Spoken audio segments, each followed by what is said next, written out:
সরকার ৮ দিন হাসপাতালের লাইসেন্স বাতিলের ২ দিন পর ভয়ঙ্কর এক অভিযোগ তুললেন স্বাস্থ্যমন্ত্রী সর্দার মোহাম্মদ সাখাওয়াত হোসেন। প্রথম আলো সূত্রে মন্ত্রীর ভাষ্য, ৮ দিন হাসপাতাল কোটি কোটি টাকা নিয়ে ঘুরেছে আমার পেছনে। আল্লাহর রহমতে আর আপনাদের দোয়ায় টাকার প্রতি কোনো লোভ হয়নি আমার। আমাদের প্রথম প্রশ্ন এখানেই, এমন একটা ঘটনা ঘটার পর কে স্বয়ং স্বাস্থ্যমন্ত্রীকে ঘুষ দিতে চাইতে পারে? সন্তান জন্মালো, চিকিৎসাধীনও রইল হাসপাতালের ডেলিভারির পোস্ট অপারেটিভ ওয়ার্ডে। সন্তানের জন্য কেউ কিনল নতুন জামা, কেউ গোছালেন নাম। হঠাৎ খবর এলো যাদের নিয়ে এত আয়োজন তারাই আর দুনিয়াতে নেই।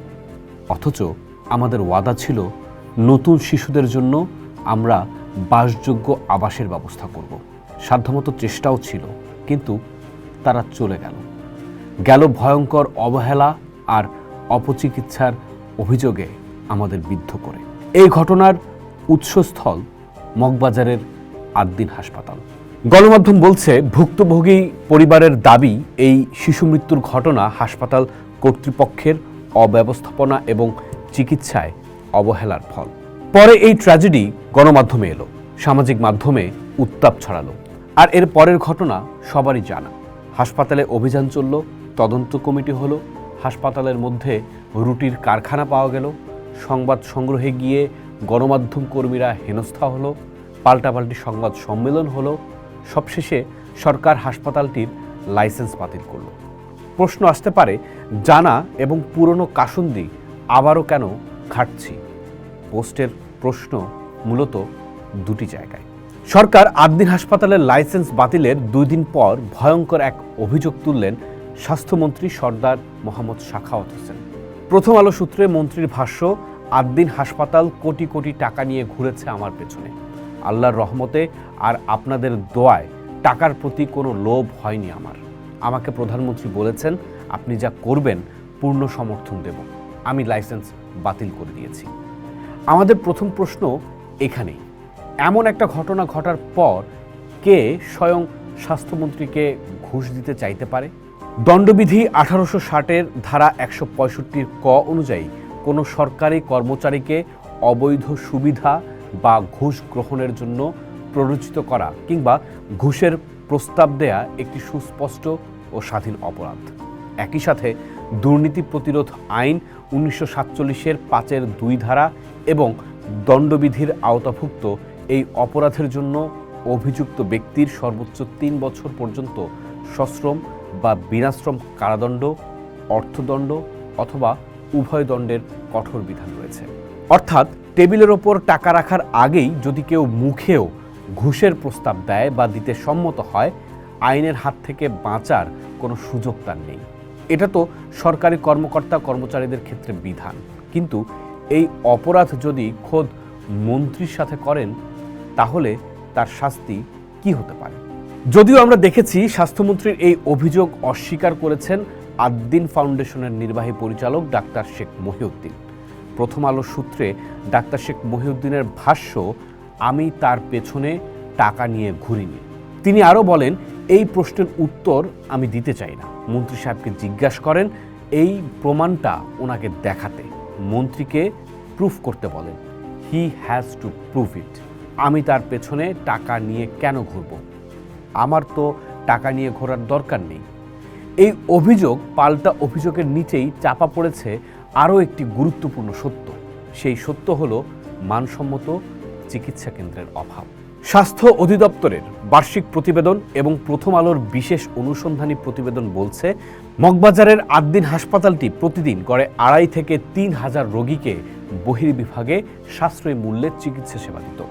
বিশেষ করে নিম্নবিত্ত ও মধ্যবিত্ত গর্ভবতী নারীদের প্রসূতি সেবার ক্ষেত্রে এটি ছিল অন্যতম প্রধান ভরসাস্থল। বাংলাদেশ মেডিকেল অ্যাসোসিয়েশনের তথ্য মতে, ঢাকা শহরের বেসরকারি খাতের প্রসূতি ও শিশু স্বাস্থ্যসেবার একটা বড় অংশ একাই সামাল দিত এই ৫০০ শয্যার হাসপাতালটি।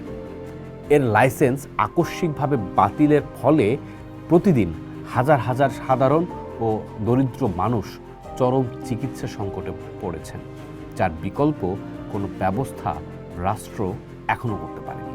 ভুল চিকিৎসা বা প্রাতিষ্ঠানিক অবহেলার শাস্তি অবশ্যই নিশ্চিত করতে হবে, এ নিয়ে কোনো দ্বিমতই থাকতে পারে না। অপরাধের সুষ্ঠু তদন্ত এবং দায়ীদের কঠোর শাস্তি হওয়া ন্যায় বিচারের দাবি।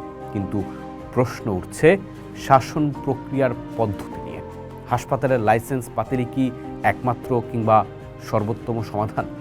স্বাস্থ্য খাতের আন্তর্জাতিক জার্নাল দ্য ল্যান্সেটে প্রকাশিত বিভিন্ন দেশের স্বাস্থ্য ব্যবস্থাপনা সংক্রান্ত নিবন্ধে দেখা যায়, কোনো বড় চিকিৎসা কেন্দ্রে বড় ধরনের ত্রুটি বা অবহেলা পাওয়া গেলে সেখানে রিসিভার বা দক্ষ প্রশাসক নিয়োগ করে সেবা চালু রাখা হয়, যাতে সাধারণ রোগীরা ভোগান্তিতে না পড়েন।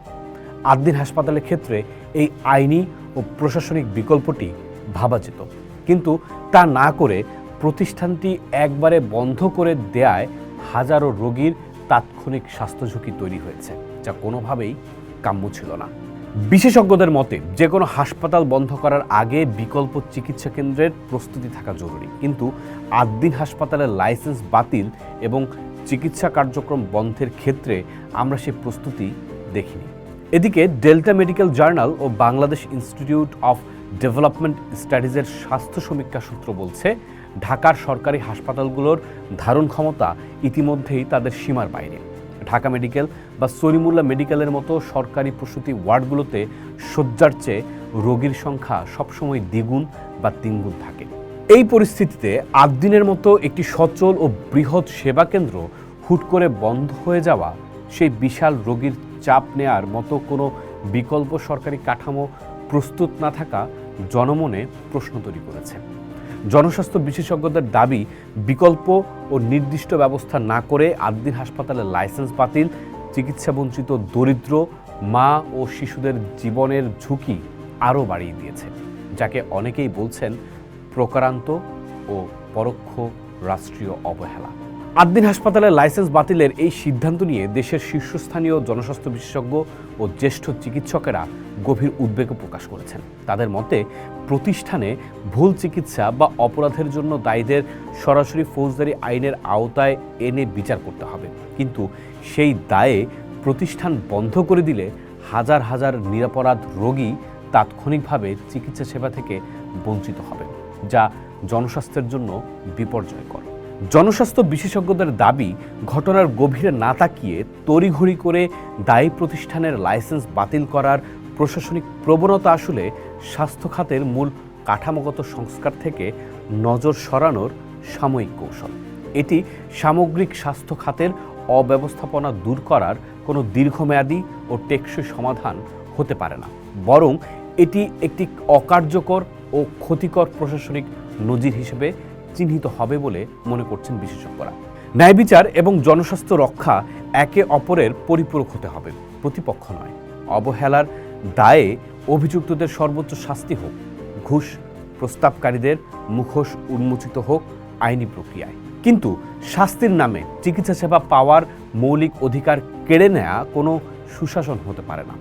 একটি উন্নয়নশীল দেশে বিকল্প ব্যবস্থা না করে 500 শয্যার হাসপাতাল বন্ধ করে দেয়া আর মাথা ব্যথার জন্য মাথা কেটে ফেলা একই কথা। পোস্ট দেখুন, ভাবুন, করুন, থাকুন পোস্টের সাথে।